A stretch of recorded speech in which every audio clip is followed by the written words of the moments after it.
This was our best year ever. I mean, we got some things really spot on. I was surprised looking back at this. Let's go for the next one, which is Google Parasite SEO. Okay, fine.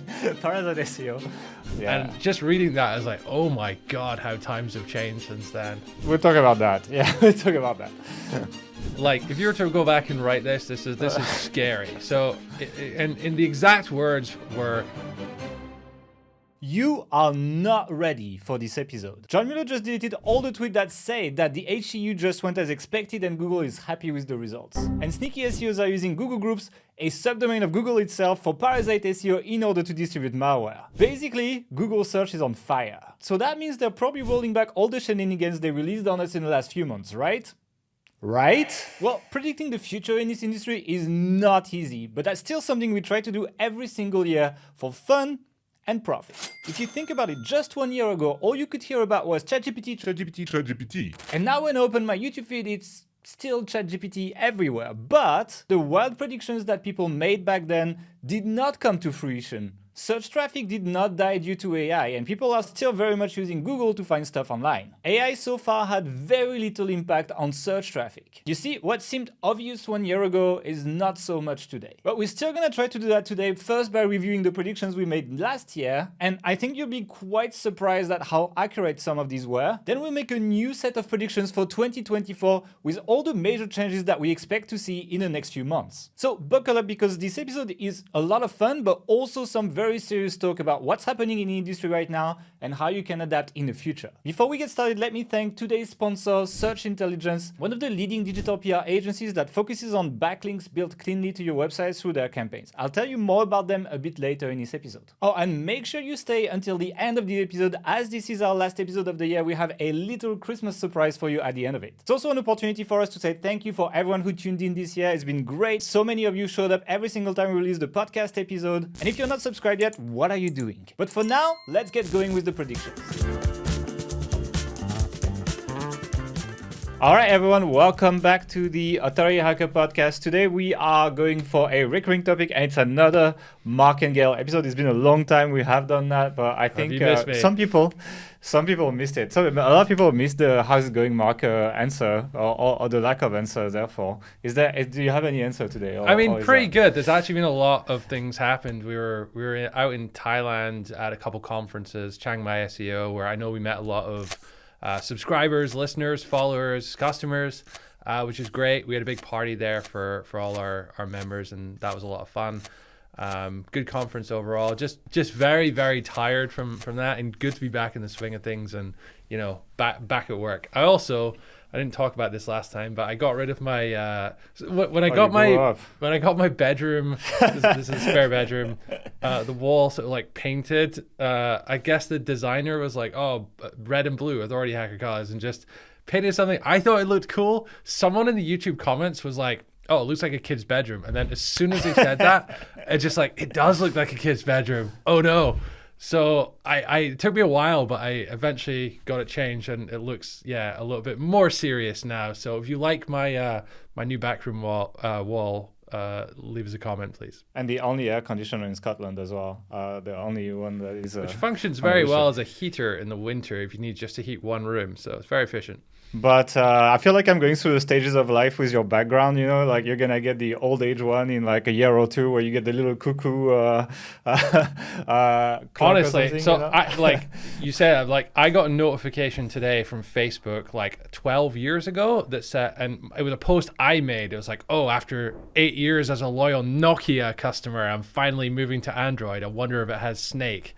Yeah. And just reading that, I was like, oh my God, how times have changed since then. Some people listening to this podcast were less than 10 years old at that time. Yeah, that's scary. That's scary. All right, let's jump onto the prediction, talking about time passing. Like, we're going to do the first half of this podcast where we're going to go back over the predictions we made last year, because we do this format every single year. That's kind of what makes it fun. We'll see how correct or incorrect we were, and you can judge our competence based on that, I guess. It's not always glorious, but I think we did pretty okay this year. This was our best year ever. I mean, we got some things really spot on. I was surprised looking back at this. I guess we're getting better. Like, it only took like 10 years of this format to actually start to get better. But Then we're gonna go over our predictions for next year, and then in the next podcast episode, we'll talk about things we're changing in how we run things next year. So it's going to be a bit more of a serious one. This one is kind of like a fun going back to what happened this year episode. And next episode, we're really gonna go serious onto what you should be changing in your business next year, what's changing in relation to a lot of things we're gonna talk about right now. But now let's jump into the prediction.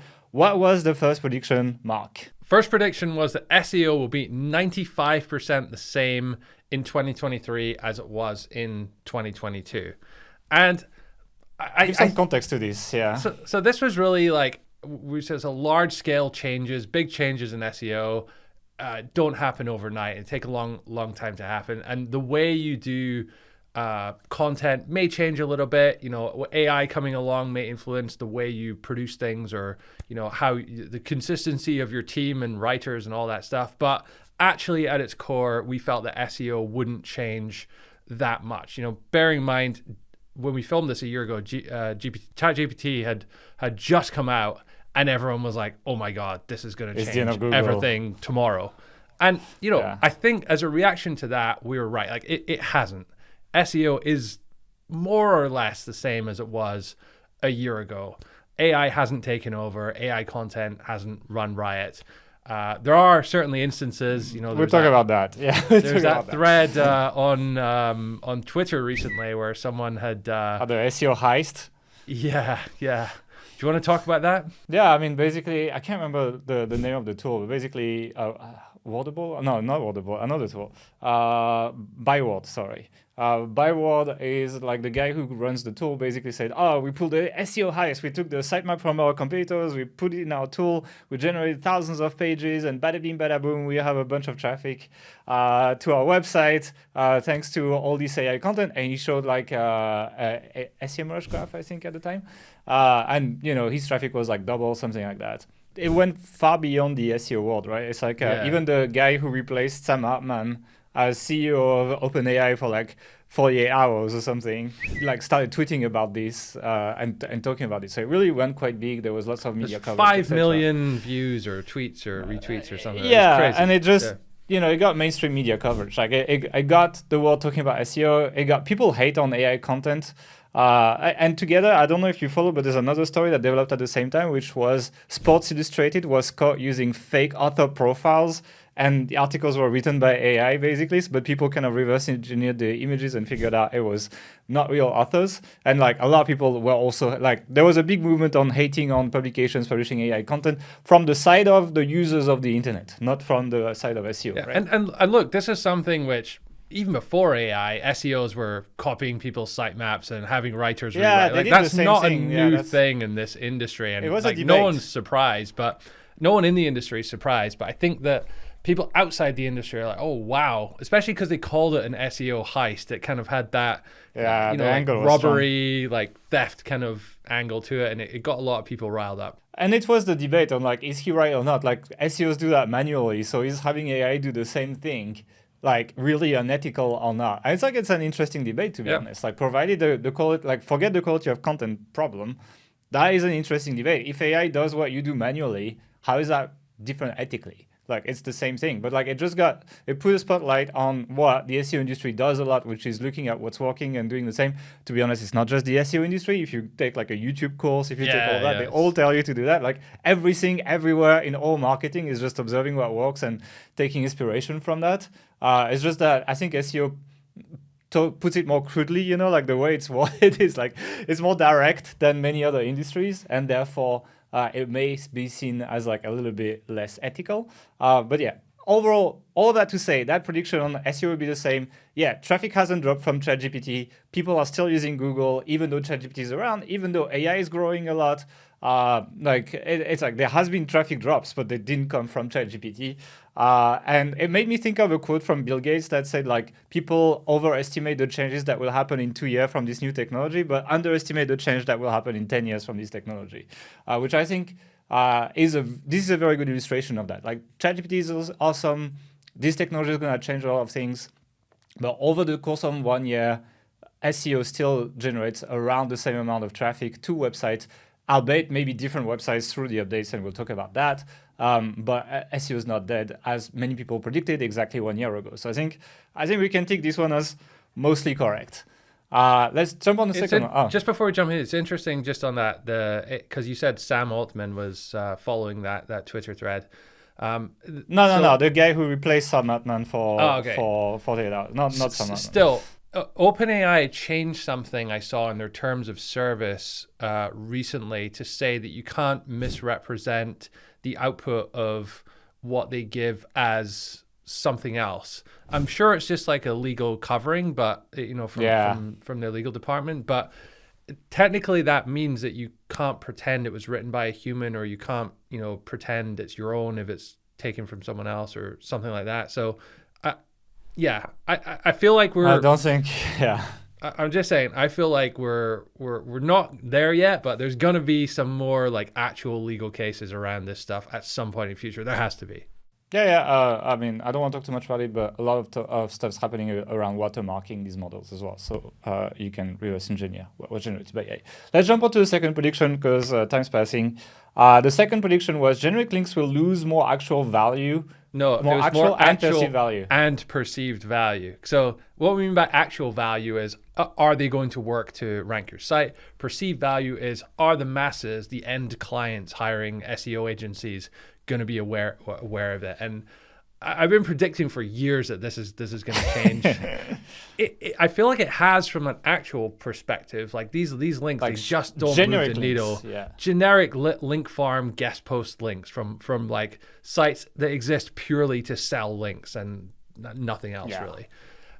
They just don't work nearly as well as they used to. That's been a continuing trend. However, very few people outside of those building the links and site owners in the SEO space seem to be aware of that, and plenty of these agencies are just selling the same 500 links from their network. They're basically they refine their marketing. I think like the way these same services are presented is a lot more refined now. Like it looks like something that's done better, and in some aspects it is done better for many things, but not necessarily in aspects that move the needle, in terms of like helping you rank. And it's like, it feels like a lot of link buying these days, it doesn't do anything unless, except making the link seller richer, basically. That's the main effect it has. And like Google, it used to, back in the day when I were a lad, it used to... when you had a Nokia phone, yeah. Yeah, right. They used to have actual penalties, and people would get manual penalty notices, and there would be Google updates around bad links. But it's been a long time since we had one of those. And so I think people there's more... people have forgotten about Google, that, and so they get away with it. Yeah, Google used to slam dunk platforms and websites that sell link as well. Like, at the time of Mad Cats, like, for example, My Blog Guest, which was like a link exchange platform, they literally de-indexed the whole thing. You would type My Blog Guest in Google, it wouldn't even show up anymore. They'd be like, we don't want this shit anymore. They would tweet and like, go after the site. Link Vanna Network, we found you, bye, like that kind of thing. Matt Cuss was cool. I miss that guy. It's like, they were like, so they're a little bit more refrained now. I think it has to do with their lawsuits and the fact that they're seen as a monopoly, like being able to just erase businesses. That's a really problem, good point. Like they don't want to be seen as, they can just come in and say, hey, we think your business is bad, so we're getting rid of it. That's going to come up in one of these antitrust suits, like you say. So I think what they've been doing is just quietly doing that, just not saying they've been doing that. So the impact has been that these links don't actually work in the same way that they did 5 years ago. Whereas a lot of people aren't really aware that that's happened because they're not so clued because up. of a lack of communication. But Google would rather cover their own back than save SEO's money, basically. Exactly. So I'd say it's a half correct prediction in the sense that I think, like, when I talk to like the really advanced people that actually do spend large amounts of money on links, etc., like they are running away from these kind of services. They're much more focused on like acquisitions now, merging sites, and all like fewer but much better quality links. Or digital PR, which I think now is as good of any segue to today's sponsor, which is going to be Search Intelligence, the digital PR agency. We got 20 links and placements on massive websites such as The Express, Mirror, Daily Record, and many more, with a campaign about the pros and cons of popular diets. Not bad. This is exactly how we've done it. Our client is a very popular fitness client. We have asked them to provide thorough expert commentary about the pros and cons of the most popular diets. Once we have this information, we put this in a nice email and send it out to 15,000, yes, 15,000 journalists from around the world that write about fitness.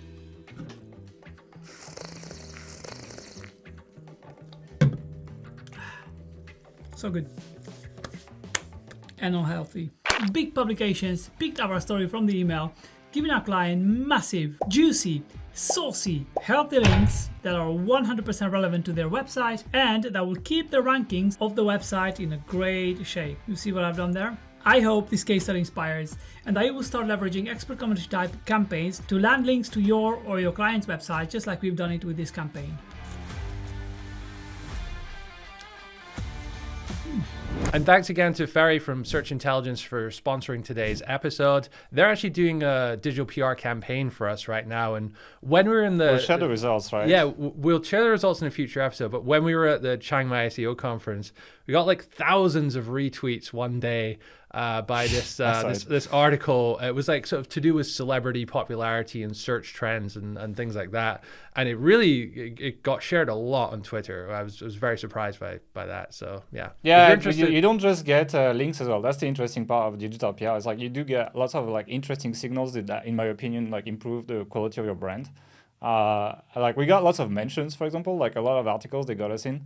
It's like they didn't necessarily link back to us or all link back with a do following, but they would always mention our brand and what we do, for example. So in terms of like these brand mentions, etc. Yeah, it was pretty cool. But we'll share that more in another. Just to be clear, like it is specifically for link building. It's usually in that case, you know, they'll get a link from one article and then other kind of copycats. Oh, we got lots of good links. Yeah. Yeah. I'm not saying we got lots of good links, but I think it's like the perks is it's not just that. It's like social mentions. Thing, yeah. Anyway, let's stop talking about that. We'll have a whole episode talking about this. It's an interesting case study, and it's going to be fun to share. But let's talk about the next prediction which we had, which was, I think, surprisingly accurate to the point where it looks like we're like connivant with Google, you know, like you could not like if you were to go back and write this is scary. So and the exact words were lots of core and helpful content updates will roll out and misfire, and that like I think it's pretty safe to say that happened. Obviously, a helpful content update, September 2023. It was the biggest update, Google update, I think this side of the industry has felt in 10 years. A lot of people, I think since Panda, I think 10 years is pushing. Penguin. I think Medic was pretty big too. It's like people forgot. Yeah, you're probably right. 2018, still in a decent amount of time. Yeah, and the thing is, like we said, it's going to be a roller coaster because of all the new AI development. So it was at the time, again, ChatGPT just came out. We're like, it writes pretty well to the point where you could use some of that content on your site. And while we haven't done a ton of that this year on our sites, we felt like a lot of the industry would adopt that, and that Google would have to react just because it would bloat the index, and therefore they would have to react with pretty strong updates pretty fast because it's just like flooding the index, and they have limited resources basically. And so they did. This is one of those cases where they did it, but they needed to be seen to be doing it as well to dissuade people from putting out non-helpful content, AI content, low quality. I think the speed matters as well. I think the reason why a lot misfired is because they had to go fast. And so they didn't necessarily have as much testing time. They were pushed very heavily, I think, in terms of resource struggle to roll these things fast. And I think that's what a lot of these core updates and the infamous HCU have done this year and rolled out with lots of unintended consequences, such as this massive Google Discover bug, for example, that like eradicated the traffic from a lot of people with one of the core updates. And Google even admitted there was bugs in it, etc. And then the frequency of rollouts, right? Like you did some stats on the updates, right? Like what's it's crazy. So on like Google themselves, they have like a sort of FAQ on their blog, and they say something along the lines of like, why are there so many updates happening right now? And their response is, we roll out updates when we need them. There's been the same amount this year in 2023 as there has in 2022 and 2021, which was I think 10 or 11, which is true. However, since HCU, there's hardly been a single day when there hasn't been at least one update rolling around. We had 3 updates running at the same time throughout October. The updates that are running are, taking a lot longer than even Google expected. I think the entire month of November has had, bar the 1st of November, has had 1 or usually 2 updates running. It's been crazy. And I remember at the end of HCU, someone asked John Mueller, like, "Oh, are you happy with everything?" He was like, "Yep, everything's great." He did say nothing's changing. He said something like, we're not rolling it back. That's what he said exactly. We're not rolling it back, but that's Google speak for like, oh, we're just going to deploy 5 new updates in the next 2 months to tweak some other things, totally unrelated, 100%. Sure. Yeah, it's like, it's been interesting. I think also the length of the updates is reflective of the massively increasing size of the index Google has to deal with. Probably the reason it takes longer is just because there's so many more pages to go through in terms of classifying, and therefore they take longer. And it's like, if that has anything to tell us, is like now a core update takes almost double the time that it did a year ago, which probably signals like a large amount of new pages generated this year on the scale much higher than what we had before, basically. In October and November, the number of update days, like the percentage of update days was like 170% of the actual days, because there are multiple updates running at the same time. But I worked out the average in 2022, and that's like 5 times more than normal. So without question, stuff is happening there, and I can't see any other reason than this being a reaction to fix some things that HCU's done. Okay, let's jump on to the next one, which is not very good. This one, not nearly as good as the previous one, which says 2023 will be the year of ads rush. And basically, end of last year, RPMs were increasing rapidly, and ads were on pace to match / potentially outpace affiliate marketing as a monetization method for smaller publishers, just because networks like Raptive and Mediavine did such a good job at getting a lot of money for your visits, basically. And so and also AI content that was potentially mixed with the ads would make lots of money, basically. So it's we were quite wrong, because literally I think a week after we started shooting, after we shot the predictions last year, not even into the next year, the ad revenue went down a lot. We actually can check the Ezoic ad revenue index, which is a pretty interesting page that Ezoic maintains that shows you kind of an index on how much ads pay for websites, and it went down a good 30% or something all the way into January. So it was a pretty big one. It's coming back now, but obviously this year has been less good than 2022 in terms of ad earnings for most people as a year. And so I think that was, and a lot of people kind of de-invested from that. And also the updates didn't help, killing lots of long tail content, etc. So the whole ad model and just global took economy a hit, as well, right? Yeah. People are big corporations are spending less on ads. That's a way they tighten their budgets when times are tough. We just seen Black Friday seems to be in a bit of a dud for many, at least physical retailers.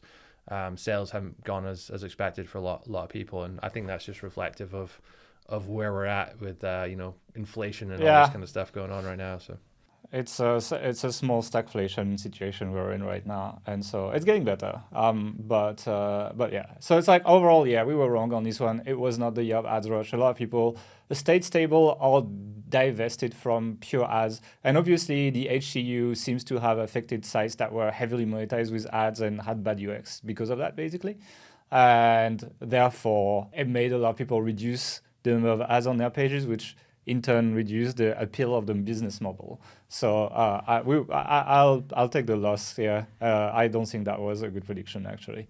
Yeah. Let's take the next one. Next one was definitely accurate. So it was another wave of SEO is dead will hit the industry with the ChatGPT's growth. AI in general. so Yeah. ChatGPT. I mean, this was written just as ChatGPT had come out and was, the fastest app ever to get to 100 million users or something like that. Yeah. And yes, absolutely. So it seems a while ago now, but do you remember the first quarter of this year? People were like genuinely scared Skynet was about to take over and everything was gonna go to shit. A lot of people. I was a bit like that as well. I felt like that. Maybe people don't know this, but Gail's like, a bit. I don't know. You're not quite a conspiracy theorist, but like, you kind of.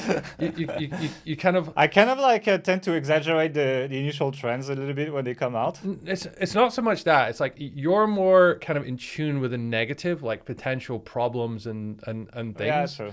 And I say I try and be more positive sometimes to balance that out.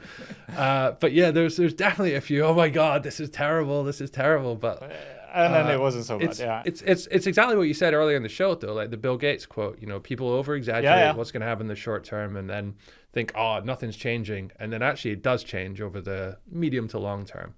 And I think it's actually a discussion exactly I had with Anne Moss. In a previous episode, we talked a little bit about that. She felt the same, actually. When it came out, she was like, oh, it's all over for publishing, etc. And then now she's like a lot more confident. But like the thing as well is like, it's not just ChatGPT. Beginning of the year, Google announced SGE as well, right? It's like they announced like they're going to put a bunch of AI on top of the search. And I think really felt concrete. Because they did a bad job of kind of explaining what that would look like. Because, it was just a very like alpha model that had no ads and, no references. So it felt initially like, oh, they're just going to scrape all our content, give the answer and not send you any traffic. It's over. I mean, obviously if they did that 100%, it's over. But, you did that video where you actually explored and when you got into it, it took a while to load and they did link to people and even some smaller sites, not just the Forbes and stuff of the world. So I think there's a lot of things will continue to change when that comes out fully, but it just hasn't been, and it's not going to be as bad as people thought. That was the first half of the year. Then we've also got the second half of the year, which is helpful content came out, and a lot of affiliate sites especially were affected by this. And same thing, SEO is dead.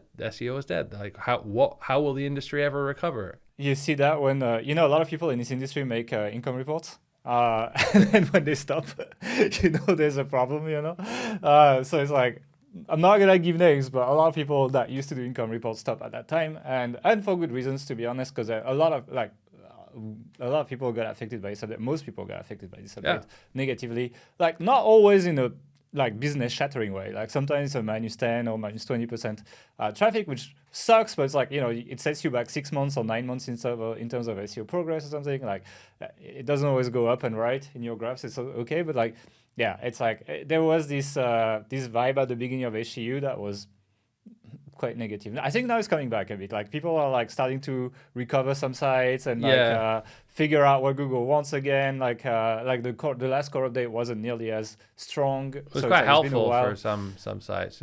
Yeah, several people start coming back as well, etc. So now it's like you can see like it's growing back again, but you can definitely see the cycles of the industry. So to kind of get to the question or the prediction was another wave of SEO as dead will hit the industry. I think we got it right, but we got it right twice. So I don't know if we give ourselves 2 points for that, or maybe that's cheating. We got 1 point. I will say, just to go back to the Mark is old theme that I started earlier. When I first got into this industry in 2008, I remember going on forums and people back then were saying SEO is dead, and it's lasted 15 years since then. So it's one of these things. There's this analogy in ping pong and table tennis that unless you're a pro, the best strategy, the best way to play is to play not to lose. So just do whatever it takes just to gently get the ball to hit the table and wait for your opponent to make a mistake, lose, give up. And you can kind of see that happening sometimes in the SEO industry. Like the people who last and the people who stay there the longest are those that win, not necessarily the people that have massive spikes and those initial big uptrends. So that's basically an analogy for saying don't run after like the quick hacks, quick wins that like give you a big boost, but rather play the long game. Proper basis. Yeah, I agree. It's like definitely like it's something that's showing now. Like we'll talk about that later, but that's definitely something that's happening right now. Let's talk about the next one, which is I don't think was fully correct, but I mean in a way it was, but not in the way we thought it would go. And the prediction was people will finally figure out how to use AI in their content, how to control AI, manipulate it to get what they want, and essentially do non-spammy content with AI. Not one-click AI content. No, people just spam it. That's not 100% true. Most people are one click article generators, maybe a tiny bit of editorial on it, but it's not great. And they're competing over low to mid competition keywords, and their thing is let's do it at scale. Look at a company like Surfer, for example. It feels like Surfer has completely pivoted to being like an AI content generator in terms of their marketing right now. Like all the feature releases, everything, etc. is just releasing that, for example. And it's like I don't think that's the best move for them or for the industry long term. I mean, I said this to them as well, but it's really tapping into that segment of the market that wants quick wins. And you can sell them stuff. We make a YouTube video on how to make $100 a day with ChatGPT. It's gonna get a ton of views because it's like tapping into that primal, like, oh yeah, quick win, I can make money and not have to do any work type thing. But actually, it's probably not the best thing to be teaching people or to be doing long term. It's not just that, but I think using AI is just as much work if you want to do it correctly. If you want to build, like, you need to build processes. You want to build like multiple steps, and then you want to do your prompts and you want to refine them. And it's hours of work still, just different. To put this into perspective, right? We have one of our H Pro Platinum members he's been on a few of our group calls now in Platinum.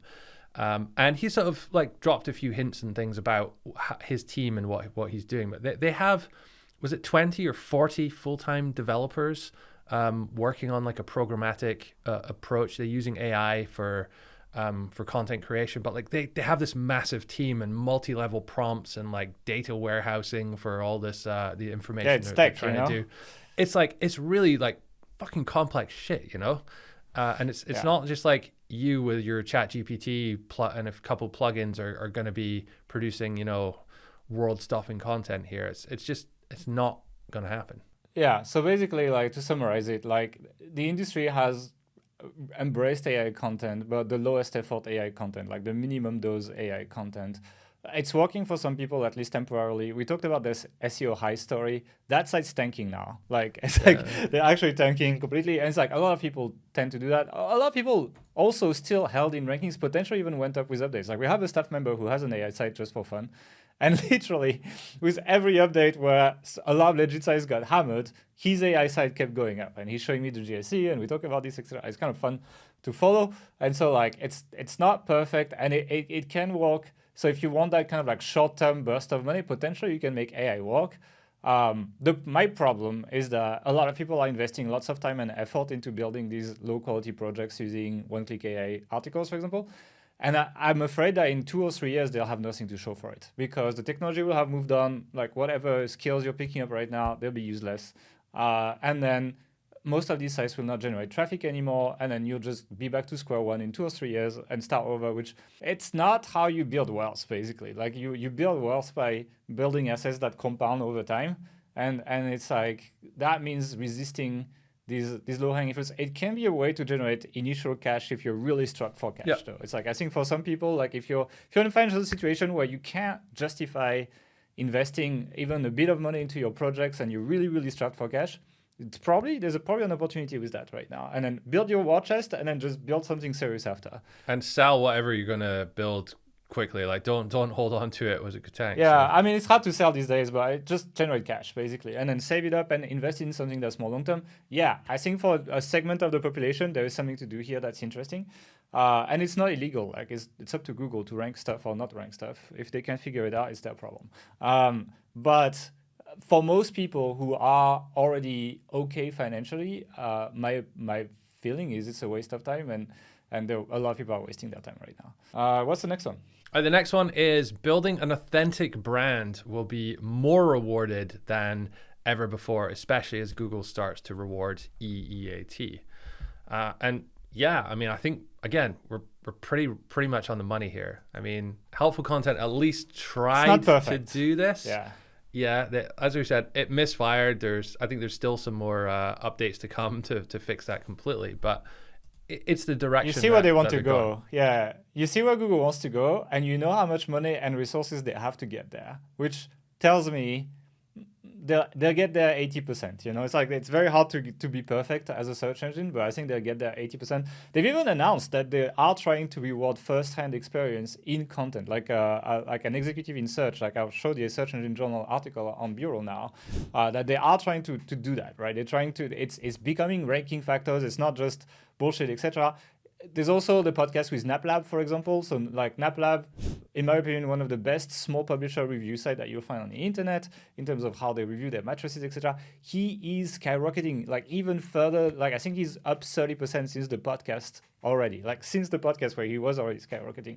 That site's being rewarded for doing good shit, basically. Yeah, I just want to add that in early next year, we do have 1 or 2 really cool interviews coming out with site owners that do this stuff just exceptionally well. So make sure you're subscribed to this podcast so you don't miss those episodes as well. Yeah, there are counter examples, right? So like the example I have here is like retrododo.com. This guy is like the most legit guy on Twitter talking about building sites. Like he's good and he tests this stuff. He reviews like retro gaming stuff. So like there's a big industry around that now. And he got slapped by the updates basically. He went from like 700K to like his Ahrefs says like 400K now, something like this. So it's a big drop for a good site. You know, you this is the first time I saw this site actually when we talked about this at the show. Having a look at it, like it's good. Like it's a retro gaming site. He buys all the consoles, like looks into things like actually test stuff. There's videos. Yeah, so the site looks a bit too much like, you know, kind of a cheap affiliate site.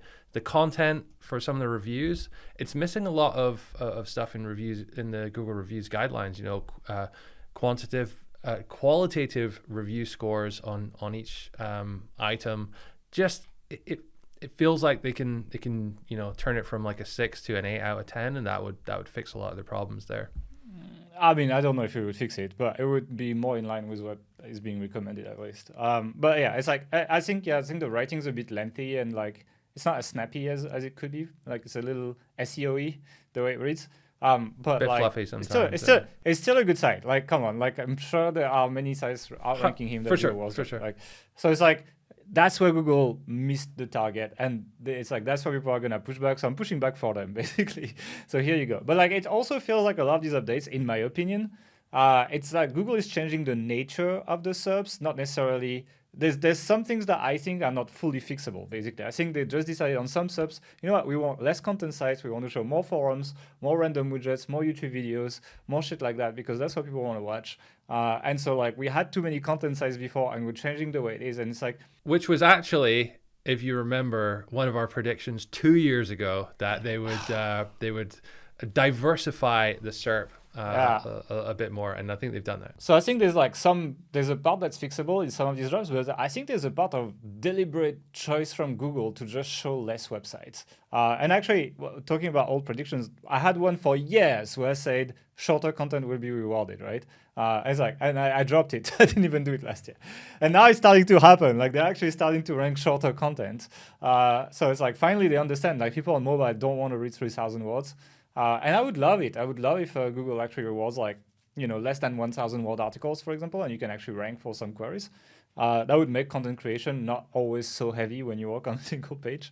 And as a user, it's like, you just want the answer, right? It's like, if more people turn to AI for answers, it's because they want a more brief answer as well. So anyway, I think we were pretty correct in the intentions of Google. I think in the application, in the real life application, it's a half correct point, I would say, because a lot of like decent sites got clapped as well. Let's talk about the next one, which is site building will become more about UX, organizing and curating information than the content itself. Great sites will be more about creating a good user experience that will affect content visualization and display. So basically, sites that look like shit will rank less well. Let's just say in plain terms. And it's like, it's hard to like confirm or deny it, but like obviously a lot of sites that look like default general press install took a decent hit this year.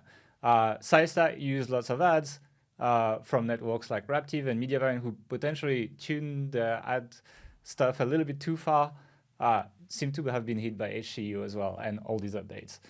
We got confirmation that Google is using, click data and behavior, like things like hover on the link, etc., to affect rankings through their antitrust trial. Like they tried to hide that very much, but like this year, all this stuff came out. So basically, these things matter a lot more. Google has invested a lot in the page experience report in GSC, which also tells you that they actually care about that.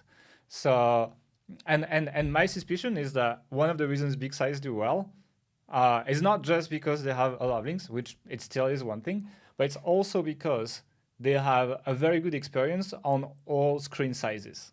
It's like small sites tend to do like a good job on desktop because they're built on desktop. But then you go on mobile and like, the menu kind of, or the table of content like takes 2 screens or something like that. Stuff is not collapsed. Elements that shouldn't show don't show. Like stuff is stacked vertically when it could still like maybe make a grid or something like this. Lots of things like that. Like personally, when I optimized our sales pages for that, like at some point I just did that. I just went through and I just really spent a lot of time.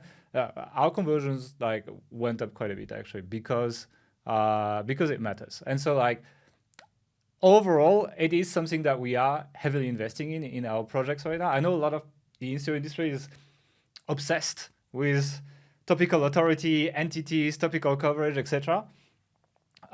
We think about these things, but we chose to focus more on user experience. And for example, we're doing massive redesign projects right now. We're working with very good UX designers, etc., on making a lot of projects better.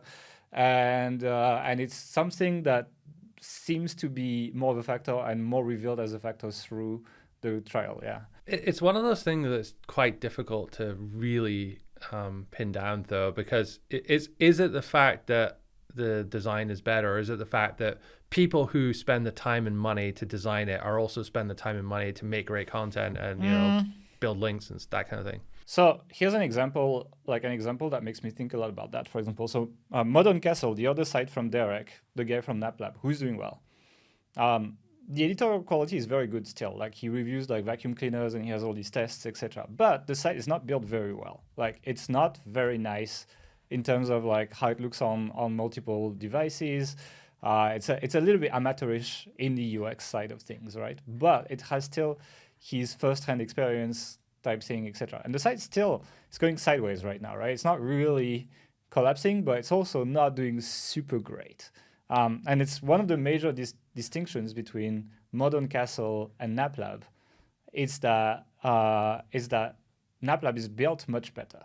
It is just like it feels nicer. It's also newer, so like it can go up. Whereas Modern Castle, newer. like it's one of the bigger ones in the industry. I know there's a lot of newspapers and things like that up there, not but anymore. It's like comparing a startup in growth phase to some more mature business. Like of course this startup's gonna be growing much faster. So okay, but like still, like I take your point. If you it's one of the major difference between the two sites, and then it's like despite the fact that the editorial is, it's like I think the editorial on NapLab is a little bit higher, but it's also a harder industry. And so like despite the fact that the editorial is both very good, we have two different scenarios here, potentially based on experience. So it's like it's one of the case studies that makes me think that this stuff matters quite a bit more than people care about. Like they care more about how many keywords do I inject in my article than what does it look like and how much time do people spend on the page. And I think that's potentially a misdirection from the industry right now. Anything else to add on this, or should we jump on the last one? No, let's jump on the last one. The last one was Google shopping queries will become more refined. This was yours. Can you explain what you mean by that? Vague. I actually watched a video for that, so it's like I understood. So what I meant was that Google's going to start using more widgets, etc. So it's like I think I gave an example in the previous podcast of some dog food queries, where it's like, Google had these shopping widgets with like the price, and it summarized the reviews from multiple sites, and you could click on the e-com, etc. So basically, Google is going to do a lot more UX shit on these kind of like Google pages. And I think it has happened. So one thing that I had never seen before, but I've seen this year, is this faceted search, right? So you search for best something, and you know how on Amazon you get a left sidebar and you can say like, oh, more than 4 stars, under 100, etc. Google has that in search now for a lot of roundup review queries, like best queries, etc. And so that's what I meant. Like Google's gonna pop more of these widgets and UX elements to almost feel like Google becomes like Amazon when you Google one of these queries. And then you navigate websites, but kind of like they're part of that UX rather than just being a blue link on the SERP. And so I think Google has rolled out more of this stuff, like this faceted search is new, but also SGE has like if you Google a query that is an affiliate query, quite often they will come up with a table that like lists the products, pros and cons, and like links to e-com, etc., which essentially is them refining these Google shopping queries. So I think there's definitely a lot of work being done there. Like they want to be that kind of like shopping search engine. They don't want Amazon to take that spot because that's where there's a lot of value in terms of ads. Like people are willing to pay a lot more when people are looking to buy. And yeah, it's like obviously SG is not fully rolled out at the time at which we're recording this, but there has been more of this. So I think this is pretty correct, but it does affect like click-through rate on affiliate SERPs, for example. So like people will potentially click less on your search result despite the fact that you haven't dropped in ranking. So one thing that I've seen on several sites as well is like they rank the same, but their traffic's lower because there's more things on the SERP that distract clicks away from websites, for example. So, yep, that's pretty much it. That's pretty much it for the prediction. So where we at? So we actually only got 5 out of 9, which is just over 50%. Which I thought we were good, but so here's the thing. I think we got half of them right, half of them wrong. Maybe we're just kind of like throwing a bunch of shit at the wall and got lucky half the time. But the ones we got right, we got very right. That was scarily so. So maybe the quantity of right answers wasn't up to par. Do you think? But the quality of them was good. So you should pay attention for this next part. Sounds like we're going to do the same answer for 2024. That's like what you say when you lose at a game, you know. It's like, oh yeah, well, I will stick with my participation medal for that any day of the week. All right. Okay, prediction for next year. Do the first one. First one is there's going to be a split in the SEO industry as it becomes more divided. There's going to be those who are constantly chasing the algorithm, and there are those who are going for the more, let's say, high quality, build a brand, EEAT, like chasing genuine UX signals rather than trying to kind of like trick Google. And I don't mean to sound too kind of negative when I say trick Google. I mean, we're all trying to do that in some way, right? It's just there's been a bigger divergence, and I really noticed this at some of the conferences we're at recently. Like the approaches some people were taking was like, you know, the response to helpful content update was do everything except make better content. Which kind of surprised me a little bit because that's probably where I would. I don't think a single talk was really about making better content. It was just like, what's the next trick to rank higher?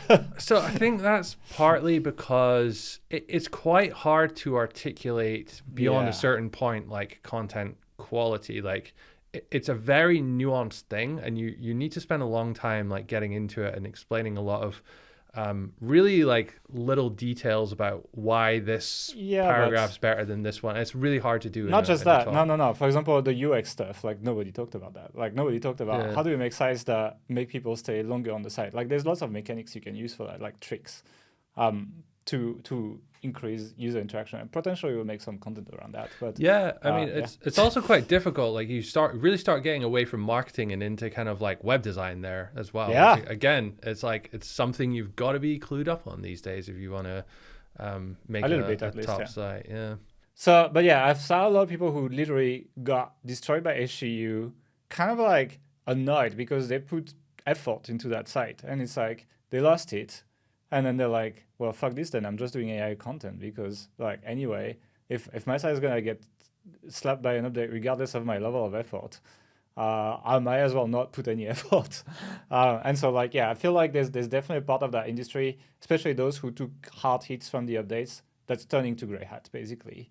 It's just instead of content spinning, it's AI content. But that's pretty much it.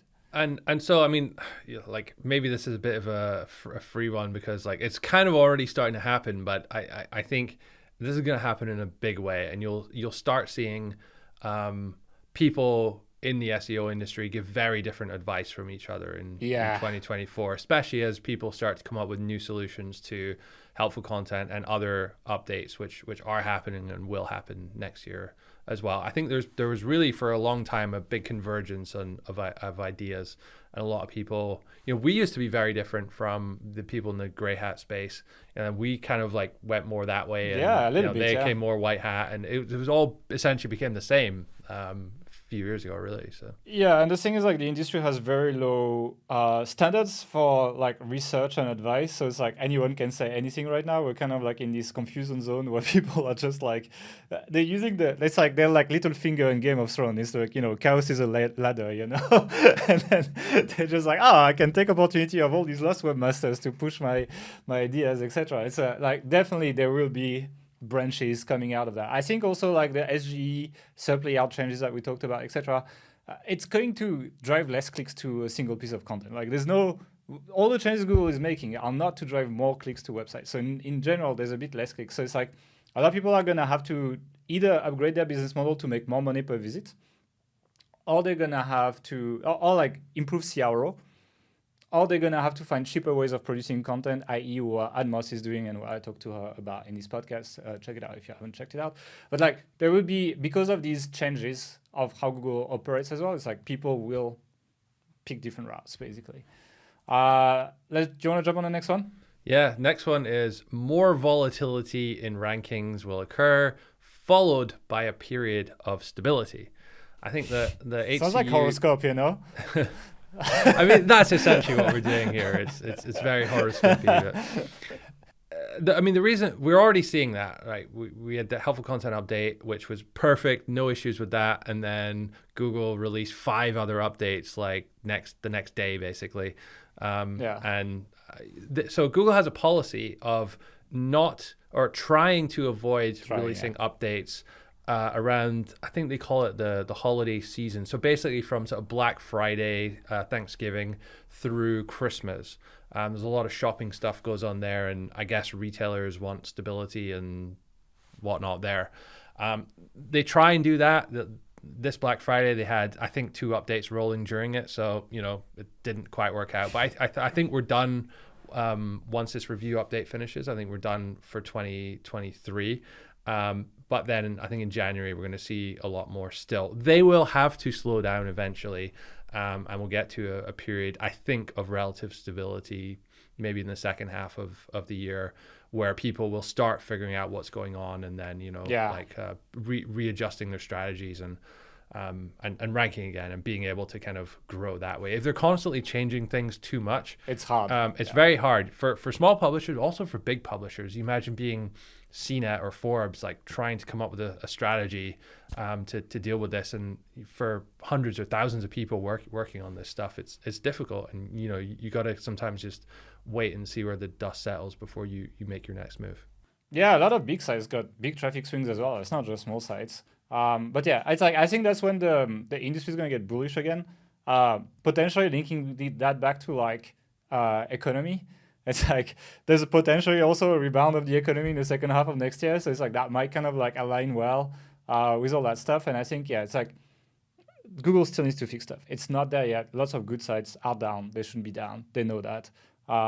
But once they figure it out, which I think it's going to probably take us to like June, July next year or something like this.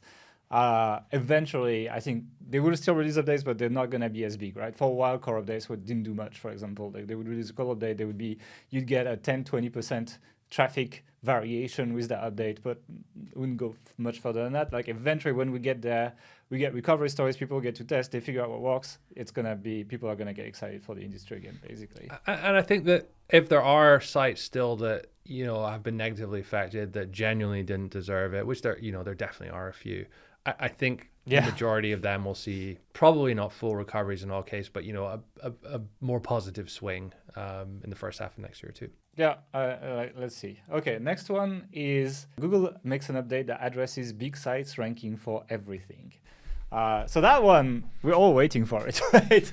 We're like, when is Forbes not gonna rank for like best bicycle for kids or something? Like it doesn't make sense. CNET was ranking for, was it like best multivitamin or something recently? Yeah, it's like a tech site. you know? Yeah, Yeah, it's crazy. But you said that Google acknowledged this or something recently, right? Yeah. So Danny Sullivan basically like said that, he gets feedback from people at real life events like conferences, etc. And one of the number one complaints people had was this, that like big sites tend to rank for everything. And sometimes with not so great content, not better content than small sites, and it's just unfair basically. And they say they're looking into it.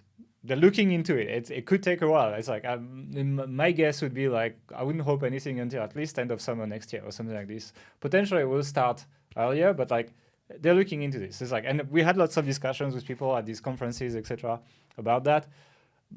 My theory, because this is a theory episode, so I'm just going crazy, is basically think about Google ranking sites in tiers. You know how you do these ranking tiers like S tier, A tier, B tier, C tier, etc. And when you're in S tier, you can rank for everything. Like you just become relevant for every query, and you can rank. My opinion is Google's going to kill that S tier, and A tier will be the maximum, where you'll be able to be very broadly ranking for business-related keywords, so like Forbes ranking for best office chair, etc. Yeah, I still think that's happening.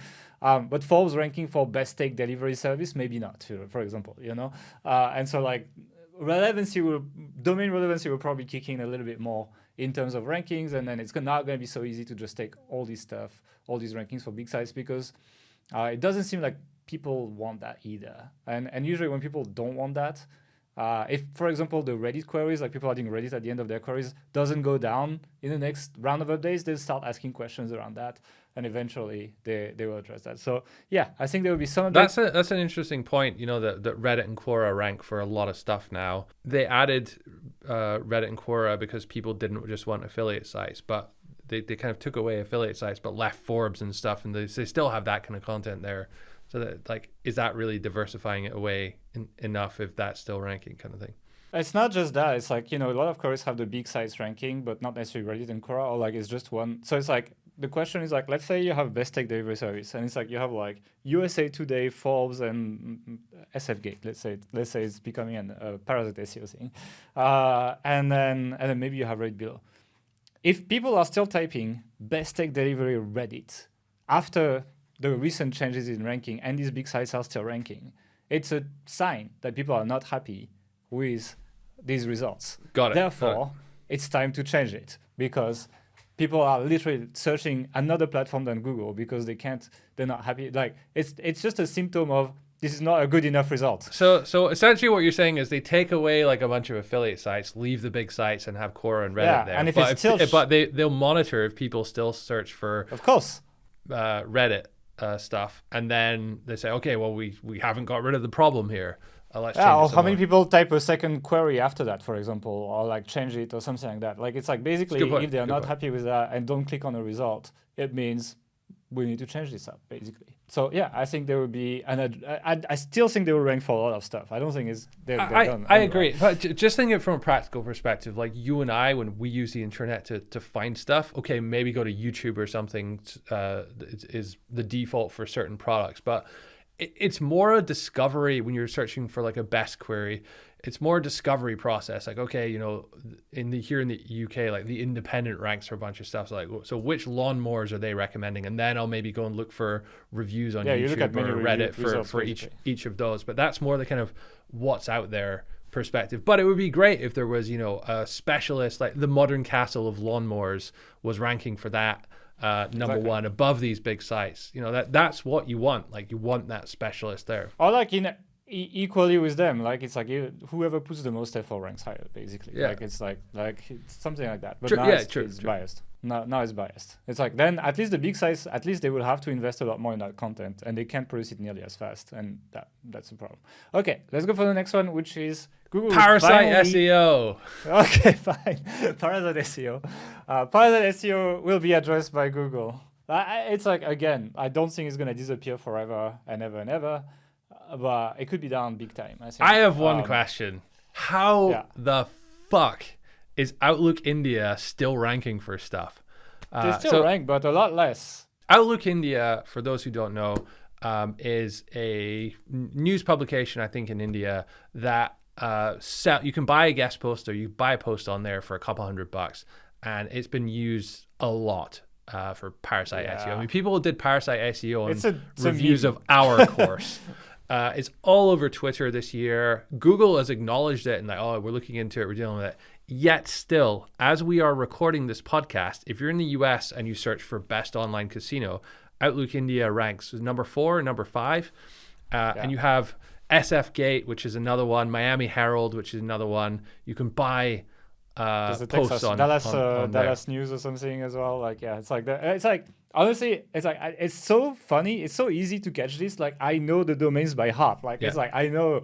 It would probably take us 2-3 days to list 80% of these domains and just slap them. But it has started to change. So, for example, Outlook India's Spotlight, Outlook Spotlight subfolder, which is where they host all this Parasite SEO stuff, went down 73% from 13.7 million estimated visits to 3.8 million. 3.8 million is still a lot, and it still sells a lot. And you Google best online casinos, there's still a bunch of Parasite, but it is changing. Like 2 months ago, it would be only Parasites. Like best online casino, nothing else. Now you start to see a couple specialized sites appear in the rankings. So in my opinion, it's already started, but they're probably not happy with where they're at. My feeling is that they already have something they're working on and they're manually applying it to a couple sites to see what happens.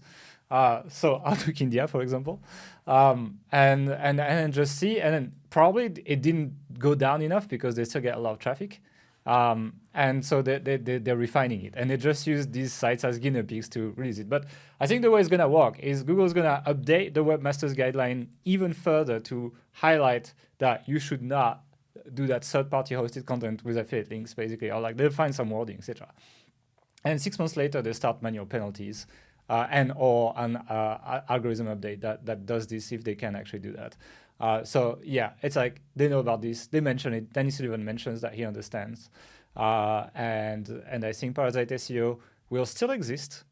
Potentially, the game will be finding sites that are not overused for Parasite SEO, or getting exclusivity deals or something like this. Like it might become something a little bit different. I think it's going to change the beast more than kill it completely. But Parasite SEO, as we know it, I think by the end of next year, is going to be very different and a lot less viable. Yeah, I mean, it was never like a long-term strategy. It was a land grab. They make a lot of money. Make a lot of money, and you can make a lot of money with that.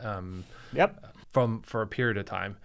But you're not building a brand, you're not building a business there. It's how long can you hold on type thing. And speaking of holding on, link farms and link farmers have been holding on for far too long. And I think next year we're in for a big link related algo update. It's been a long time since they've actually focused on links. They've talked about links. They've really brought it to people's attention. It's kind of fallen by the wayside a little bit. People just build whatever they want without too much of a care in the world at the moment, really. They kind of ignore the bad links, I think, now. Like they don't punish you for building bad links. Which means that you're almost incentivized to build some bad links because some of those might get through or be classified as medium links, and then it just messes up it makes Google's job harder because they have to kind of figure out there's more of these links going on and skewing things the way they probably shouldn't be skewed. So I think that we're long overdue now, and hopefully it will happen next year, that we'll have a big update here, and there'll be a few tiers, and it will change perceptions in that end of the industry a bit. So my feeling is HCU, a lot of people suspect, I think it was told by Google, that it's basically some kind of like AI ranking factor, right? So it's like they use a language model to evaluate the page or something and then try to decide like how good the page is.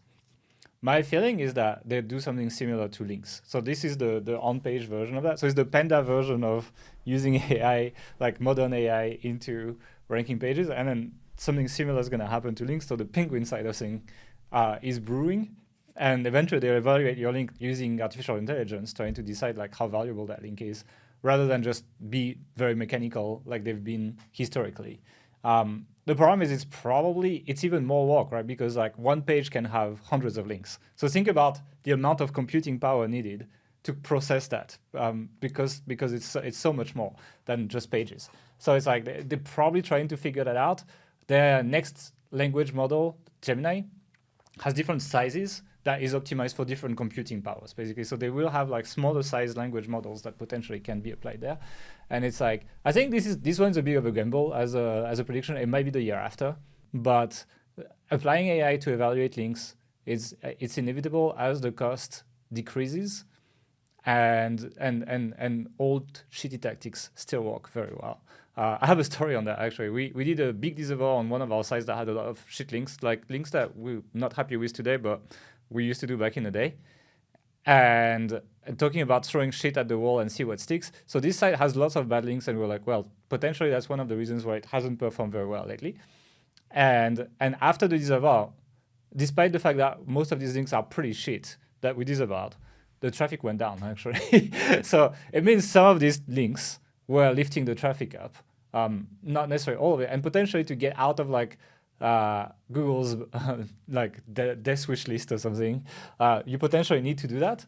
But it does mean that throwing stuff at the wall is not necessarily a bad strategy right now, and that needs to change from the perspective of Google. And so that's why I think this year or potentially the year after, we'll see. This one, I think we take a risk on this one. Let's talk about the next one. Yep, SGE. So SGE rolls out but does not kill SEO. So if you look at the dates on SGE, when they started, I didn't check recently, but when they rolled it out, it was like end of 2023. So for the beta, you know?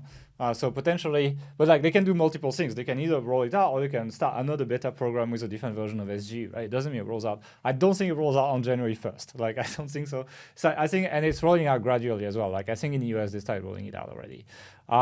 But it's not like, I don't, like the way it works is like now SGE has this generate function. So it doesn't always generate results right away. You have like, oh, do you want results from AI? And then you click the button and it just generates the SGE stuff. I think a lot of that's going to roll out because it's just much cheaper for Google.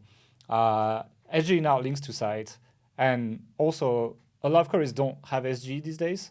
So a lot less queries, I feel, trigger SGE than at the beginning. They will try triggering it for everything. You type a brand and then generate like the history of the brand when you're just trying to navigate to the website, for example.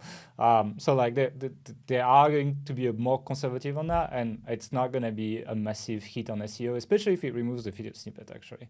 And you're not the featured snippet. Yeah, SGE rolls out, but it's not. It's going to be a lower impact than SEO, for example, I think. So that's pretty much it. And the last one is GPT-5 / Gemini content makes your GPT-4 site feel outdated. Basically, new language models are coming out next year. Gemini is supposed to come in the first quarter of next year, so probably like a February release or something like that. Gemini is Google's competitor to GPT-4. They've worked very hard on this. Like the PAL model they have now was just a quick answer to ChatGPT and OpenAI to just be like, hey, we're here, and so the shareholders don't lose faith in Google. But Gemini is their quality work, like the stuff they're proud of. They took their time, and now they're kind of entering the race properly with this model. And it's going to be quite interesting to see how good it is, especially for content. GPT-5 probably rolls out a couple weeks later. Like my guess is OpenAI is going to be sitting on it until Google rolls out their stuff and then just steals the PR by rolling out their model right after and making it a bit better. But in general, like we are entering this cycle of new AI models being released yearly or something like this, year and a half, something like this. And so that's going to really give us some clarity on the business model of AI content creation for websites. Like how outclassed is your 100,000 pages AI content when a new model rolls out? How obsolete are you? And how easy is it to steal your rankings using the new model that does a better job? And so like, because of that, we'll get much more clarity on the economics of generating large websites with AI, basically. And but just to be clear, your prediction here is that it's going to be such a big difference that the GPT-4 content's gonna look crap in comparison. It might not be like in reading style, but I think it's like maybe it's going to be better at following instructions. Yeah, exactly. Like maybe it's going to follow instructions more closely or like have new capabilities that allow you to I don't know, pull Ahrefs data that helps you do a bunch of like cool shit that essentially makes the sites you've built this year with AI feel outdated, and it's very easy to outrank them. And so like you've invested still lots of money. If you use a tool like Koala, etc., you spend a few dollars per article. If you spin out thousands of pages, you're spending money, and you need links as well to these sites. So you're throwing money at this, and it's like, we don't know how long, like even if you're still ranking today, even if you're not getting clapped by updates, let's say you're just competing naturally in SERPs, like how long does that last, and how quickly can someone just getting a new model take your stuff without much effort? And that's gonna be, so my feeling is that between the technical progress of the way the content is generated and the new models, it's going to, a lot of people are gonna a little bit be surprised at how all the work they've done in 2023 has very little relevance in 2024, and people can come and scoop their rankings because they can just generate better stuff because of how fast the technology is moving, basically. Yeah. So that's why, and then it's like, it's going to put some realism in front of the AI generated site model, even for those who do a decent job and don't get killed by updates, etc. So yeah, that's the last prediction. Any final words of wisdom for people before we wrap this up, or we're good? No final words of wisdom, but we're going to be taking a 3-week break over Christmas and New Year. I think we're going to be back on Monday, the 1st of January, 2024. What are we going to be doing in that episode? We are going to be talking about the changes that we are making to our businesses and running sites in 2024. So we're gonna, like, this was predictions. The next one is really like, okay, what should you change? How should you approach things differently in terms of classic SEO, monetization, and a bunch of other stuff, basically like updates and so on. So like that's gonna be a more serious episode. This one was more of a fun one. And yeah, should be interesting to talk about that. We're still drafting a lot of plans right now, but I'm fairly positive that a lot of things are gonna change. But I'm also fairly positive that the people who adapt will do well next year. If you can't wait for January 1st, what you can do, and you want more content from us, what you can do is go on autohackertraining.com, where we have a free training on getting started with your own sites.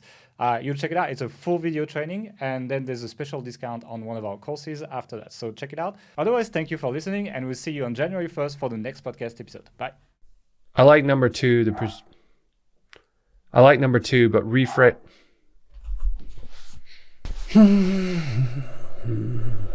Should have got a cat. It's basically go the e-commerce route. Like, do what the Stack That Money guys did. Open a shop.knifeinformer.com. Sorry, Mark is dying right now. So. My water went down the wrong hole. I don't want to imagine what the podcast listeners imagine now. Cut that bit, honestly.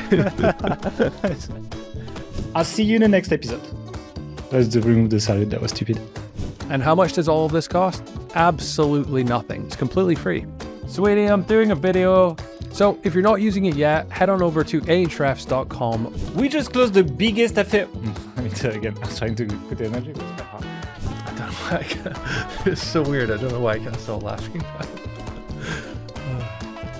And yes, we have a Discord server for Platinum members only, which is basically like chat. It's like, oh shit!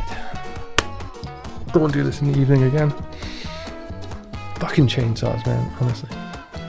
And then the response to the query, which is ChatGPT is going to come up with the.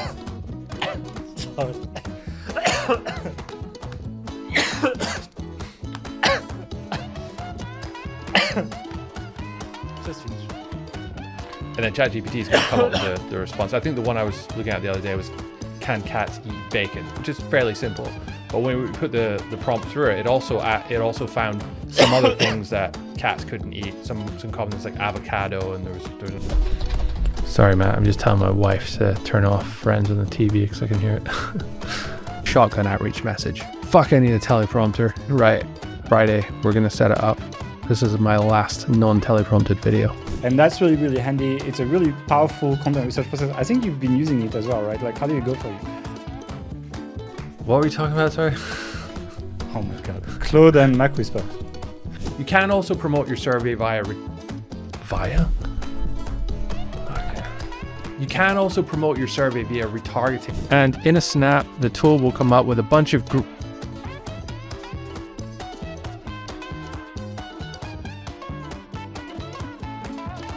Forgot to close the fucking video game. And Bing is GPT-4 powered, so fuck, I just spit on myself. 1 second. And you will have an EAT compatible contact page, and I'll see you in the next video for another adventure. That's not an adventure.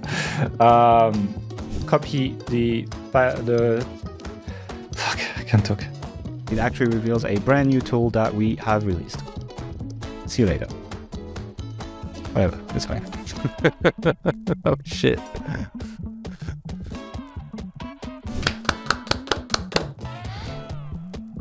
Let's make that the single for pay attention. I fucked something up and have to go back and do it again. AI will then rewrite the selected text. AI will then rewrite the selected. AI will then rewrite the selected text. That was a lot. That was a lot. That was a lot. I hope you enjoyed. That was a lot. I hope you enjoyed that.